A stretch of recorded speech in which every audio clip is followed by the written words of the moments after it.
গতকাল সিদ্ধান্ত নিয়েছি আমি আবার ভালোবাসবো। ভেবেছিলাম আমি আর কাউকে ভালোবাসবো না, কিন্তু তোমাকে দেখার পরেই আমি আমার সিদ্ধান্ত পাল্টেছি। আমি আবার কিছুদিনের জন্য তোমাকে ভালোবাসবো। তোমাকে দেখার পর থেকে আমার কেবলই মনে হচ্ছে তোমাকে আমার আবারও কিছুদিন ভালোবাসা উচিত।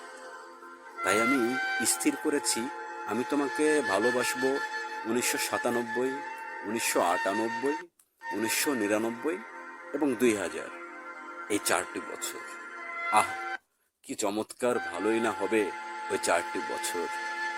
এখন 1994 এর মাঝামাঝি, অর্থাৎ মাঝখানে থাকলো 1995, 1996 এবং 1994 এর বাকি দিনগুলো মিলে মোটমাট 2.5 বছর সময়, প্রায় 900 দিনের মতো।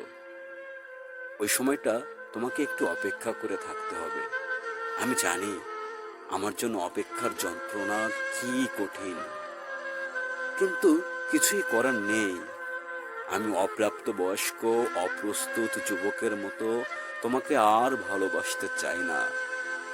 ইতিমধ্যে যেসব নারীর সঙ্গে আমি নিজেকে জড়িয়েছি তাদের শিকড়গুলো ক্রমশ ছিঁড়ে ফেলবো মন থেকে।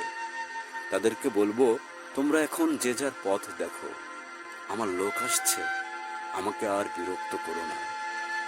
স্ত্রী ও সন্তানদের ডেকে বলবো, এই ধরো তোমাদের 4 বছরের খাই খরচের টাকা, আমাকে বাধা দিও না।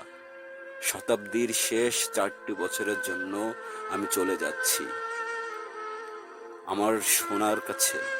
হ্যাঁ, তুমি আমার সোনাই তো।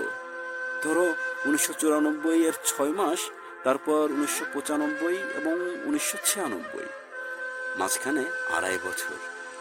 তারপর শুরু হবে আমাদের একটানা 4 বছরের প্রেম। প্রিয়তমা, তুমি কি পারবে না তোমার স্বামী ও সংসার থেকে ওই কদিনের ছুটি নিতে?